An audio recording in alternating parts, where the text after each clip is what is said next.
Alright, part 2 of the in-depth horror discussion review of Freddy vs. Jason, 2003. We're left off after the police station. The first kid got killed, and then it cuts to the one student and his dad on the porch. The meathead drinking out of the flask. With his backwash out of the flask. You know, it's like all backwash. And his hard-ass dad comes out, asks him, like, what were you even doing over there? Were you drinking? He's like, my friend just got killed, so why don't you give me some freaking slack? And you're like, what a hard-ass. No, you're like, what a movie line. Anyways, and then the dad's like, you better watch it, boy. That's a hardcore dad line. And then he goes in the house. And then this kid falls asleep. And freaking he notices like a goat like freaking like standing in the road or like, and then he's like, what is it? You know, and he goes out there to the road. And then he notices Freddy, and Freddy like puts like a shadow of his arm like up to him and stabs and wasn't him, able to kill him. And stabs him, and he's like, oh no, and it's like such a movie line. He's like, oh, I'm alright. Oh, I'm okay. And then he runs away. No, it was just terrible acting by that actor. That was just terrible acting. There we go. And then, so then Freddy's like, oh, I'm not strong enough. Well, I will be. Until then, I'll let Jason have some fun. And then he wakes up, and the kid's on the porch. And his dad's sitting right next to him. That's like, when his head pops off. And he's like, hey, Dad, what's wrong? And his head pops off, and the blood goes everywhere. And then he stands up, and then Jason's right there, and he's like, oh, and then it's a splash of blood on the wall of the window right there. And it's like all bright red, like it's Friday the 13th like style, like early movies. Because when they did the Friday the 13th, like the first couple of them, the blood was like a bright red. It wasn't like a normal blood red. It was pretty tight though. Anyways, because later on in the movie they do corn syrup ingredients. They do darker blood later on in the movie. Alright, so then his dad gets killed, he gets killed, and then it cuts to... Nah, this is a pretty clever script how they mixed them both together. I mean, like, if you're gonna mix them together, you gotta have a good script, and I mean, like, they did everything real good, really. Who hates on this movie, honestly? Nate Dunn. No, and it moves at a good pace, too. Oh, There's, like, absolutely no filler in the whole movie. They just keep on moving the pace. That's why we got a lot to talk about in this. So then, this is when it cuts to the asylum and the two kids, like, taking their meds. The psych ward, and he's like, what is this shit? And it's Laurie's ex-boyfriend, and that's when he sees the news clip of the murders at his ex-girlfriend's house on Elm Street. He's like, leave that on, dude, I know someone in that house. And he's like, you know the rules, man. And then he shows him the syringe and shit. And the token black actor that they hired. He's like, man, I don't ask for anything. Shuts it off, yeah. So then they go back to their room, and then they're talking about, like... No, they're, like, in the middle of the game room. Oh, yeah, they're in the middle of the game room, and then they're sitting at a table, and he's like, dude, someone's killing that Laurie's house. And he's like, really? I gotta go and check it out, and he's like, back to Springwood? He's like, you want me to have nightmares? Jason Ritter. And then one of the psych ward patients, like, has a checkers board right there at the table, and he's like, let's play checkers. He's, like, moving it towards him, and he's like, how many times did I tell you, man? He's like, I'm not a checkers guy. He's like, I don't play checkers. I'm an Uno guy. So go get the fucking Uno deck and we'll play some fucking Uno. And it's freaking hilarious. Good line, good line. Anyway, so then it cuts to them at nighttime in their cell, and they're talking about. That's when he does the scheme to steal the keys, acting like a monkey. No comment. And to sum it up, he freaking and then he steals the keys. But here's like a plot hole too. The guard would know his keys were taken right away when he locks them in his room. Oh, they start racking up the plot holes in the middle of this movie. We'll go over them as we get to them. So it cuts to Laurie's dad crushing up Hypnosil in her virgin screwdriver. And her orange juice and freaking... And he's like, Laurie, you need to get some sleep. And she's like, I'm alright, Daddy. And she doesn't want to go to sleep because she's having the nightmares of Freddy. So she's like, I'll be fine at school, Daddy. And then freaking... He's like, well, drink your orange juice. But then she doesn't. But then the cop shows up and he's like, yeah, those two boys broke out the other night. And he's like, oh man, this whole thing's coming undone. The dad says that. And then it cuts to them at school. And then it's like a total scream shot, like where they're outside of the high school. The three main cast of girls are talking about, and they're like, did you hear Blake died too? She's like, yeah, it's fucked up. The black chick's like, man, this is fucked up. They're trying to say that Josh did it like some kind of Columbine. She freaked out, like it was like... They're like trying to blame it on him, that he killed everyone, then killed himself. They always make the black girl freak out in movies. Anyways. No, so the cops tried to cover it up by making Blake, by framing it on Blake, saying Blake killed his dad and killed his friend. So then So then it cuts to them inside the school in the hallway, and this is where that no one remembers Freddy Krueger and they could quarantine the situation. Basically. So then it cuts to them inside the school, and then it's freaking, and then we meet Letterman. the token freaking like geek kid who looks like Eli Manning in the hallway. And he's just like, hey, Lori. And then the black chick cuts him off, and he's like, whoa. She's like, why don't you just freaking what did she say? Hey, we're not ready for data dork here, because our friends are dying. She's like, hey, we don't have time for data dork. Yeah, it's freaking hilarious. He's like, all right, I'm outie, like Nate Dunning. Alright, so then he leaves, and then they go down the hallway, and it's the fat guy from like Harper's Island. No, it's like Jay movies. And Silent Bob passing out freaking flyers for the party. And the token kid with a beanie. And he's like, yeah, man, we'll have much love for your boy with Trey. Long hair. For your boy Trey there. And the chick's like, yeah, I'll have. She's like, maybe I do. Maybe I should go out. You're right. I could use a couple of drinks. Anyways, so then it cuts right there to freaking. No, and Lori just starts having a traumatic experience right Jay in front of away, all the extras and that they hired. She's like, dude, I've been having nightmares. This guy. And the black chick's listening, and then all the freaking extras in the freaking hallway are all listening in. And that's when the two kids from the psych ward show up. Yeah, and the one with the curly hair, this kid's a pretty good actor. He's like, what? He's singing the song, 1, 2, Freddy's coming for you. And she's like, and he's like, yeah, that's when he gets you. And then freaking the other kid shows up, and he's that's like, when he rapes. That's when he fucks you. No, and then the other kid shows up, and he's like, hey. Say the line. That's when he fucks you. He's like, stop it, man. You're scamming her.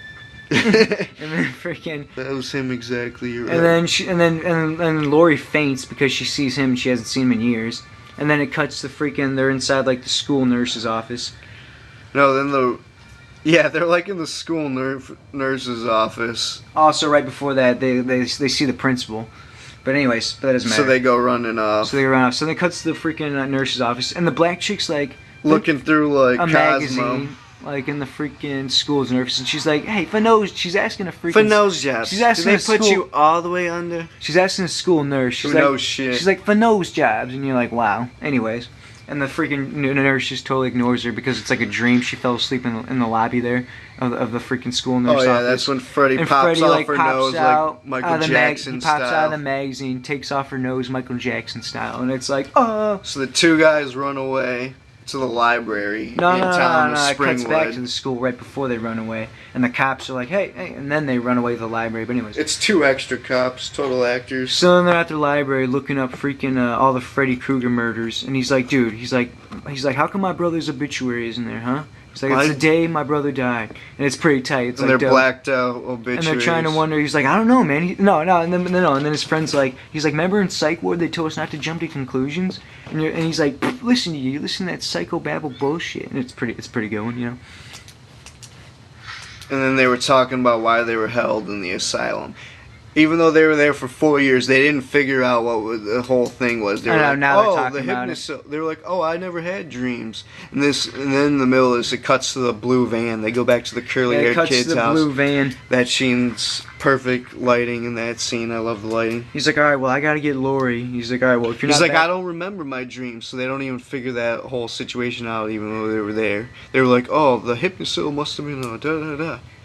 Anyways, helping us not have dreams. Yeah, they don't find out till later. But anyways, so then she's like, all right, well, you can have the van. So this is when it cuts to the party, and he's like, she's like, you can have the land and get Lori, but if you're not back by midnight, my gun, all right? Even though he's the one with the van, so it doesn't make sense. But anyways, so it cuts to the rave party. No, he meant and it's his like, ass will be sleeping, and he's in the oh yeah, he'll be dead. Yeah. Anyways, so it cuts to the party.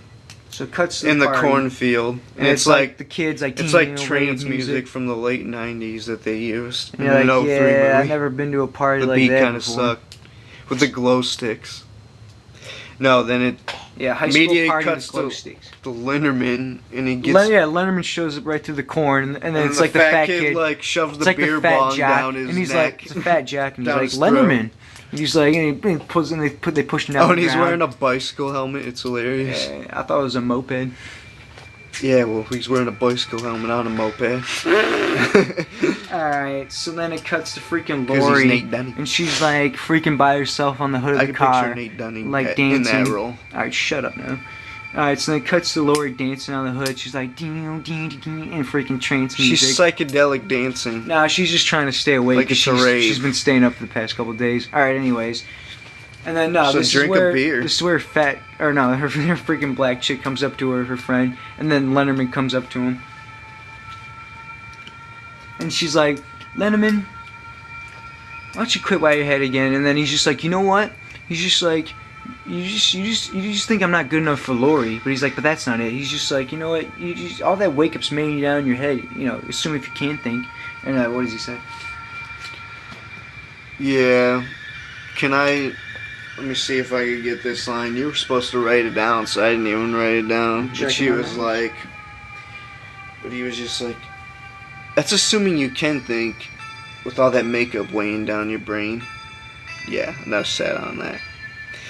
No, and then what's his name? The guy who borrowed the van, Jason Ritter, shows up at the party to talk to Lori, of course. No, then Beanie, and then the slut whose boyfriend got killed, she starts walking around the party. And no, hold up. And it's everyone in the line for the kegger. It cuts to freaking Jay and Silent Bob, and he's like, dude, yeah, man, I heard that Freddy fuck used to live here. Yeah, that's exactly what I'm saying. She's walking through the kegger line, and she hears Beanie talking about. Yeah, and he's like, yeah, I heard Trey. he gutted him. Fucking intestines on the floor and shit. He gutted him like a fucking turkey. And she's like, oh, what an asshole. And he's like, oh, I'm sorry, man. And then she walks So then away. Will's talking to Lori about the asylum. She's like, I didn't kill your mom. Your dad just put me in the asylum. Da da da.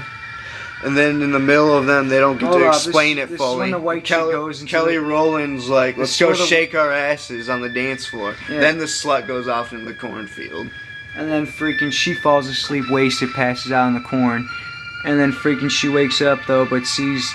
I mean, they don't show that. This is when they do a throwback scene. They go back into Freddy's world for the first time, and it's all old school, like in the 80s movies. They don't show her pass out, but you get that because she's walking through the corn and sees her dead friend with her boyfriend with freaking his head off, and he's like, "Come on, well, let me tell you again." And then this is when she shows up to the barn, and it's like, oh, and she's enters in. It turns into an old school Freddy dream. And then it cuts to the red vision, all red images, all red, and you're like, oh. Throwback to the 80s ones. So then Freddy Krueger like scratches along like the poles and everything. It's like, oh, and he's like, shh. No, then out of nowhere, the guy with the glow sticks shows up and sees her. It cuts back to the guy with glow sticks, like, and you're like, who's? Even though he was the life of the party, like in the center of the dance floor, dancing the most, and he had the glow sticks all over him, and it's like a character straight out of the Batman Forever, like Joel Schumacher Batman series. Exactly. With the gang with the glow sticks and like the neon lights. With all the glow sticks. Anyways, so it's one of those members, and he starts licking her face, and then it cuts back to her in the dream. So then Freddy knocks her down. She falls like a Freddy story. is gaining his strength more and more because the whole school knows about Freddy Krueger again. All the students know in Springwood know about Freddy. Yeah, and Jay mentioned him at the party, so people are thinking about it. All right, so anyways. So Freddy gets his strength back, and he goes to kill the bitch, and he's just playing around with her tits and shit with his knife fingers. No, she's hiding in the locker. He opens it up, and he's like standing upside down, coming from the top. Yeah, so before Jason gets to kill him, it cuts back to the kid with the glow stick licking her, and freaking Jason stabs right through him and kills both of them and the chick on the ground. Freddy gets pissed because he wanted to kill someone for the first time since the mid-90s. She disappears out of his dream, and he's like, out of his world. We're gonna sum up this and go to part 3. Part 2. Actually, no, and Jason has you're a freaking idiot, Mr. I know, I'm an idiot today. Anyways, go on, so we'll go to part 3, we'll sum this up. No, Jason kills him with the Grim Reaper fork, is what he used. And it's like, Freddy was pissed. Anyways, this is where he comes back to the party. This is when it cuts to the fat guy talking to some other jock. A fat kid talking to the jock. And they're wearing their freaking football jerseys like it's Varsity Blues. He's like wearing number 69. And he's just like, this Everclear is kicking my ass. While they're hitting a joint. No, and then he turns around and he's like, well, hey, you weren't invited to a rave party. He's like, this is a Halloween. No invito, no ipaco. He was like, hey, this is invite only, and you weren't invited. And then the freaking Jason whips his head around. Jason's like, no problemo, man. And you're like, oh, and the fat kid's like, what the fuck? And he like pours the Everclear on him and freaking sets him on fire. He wastes the freaking 90 proof Everclear on Jason's freaking BO body. He wastes the rubbing alcohol on Jason. Alright, we'll go to part 3. Of the in-depth horror discussion of Freddy vs. Jason 2003.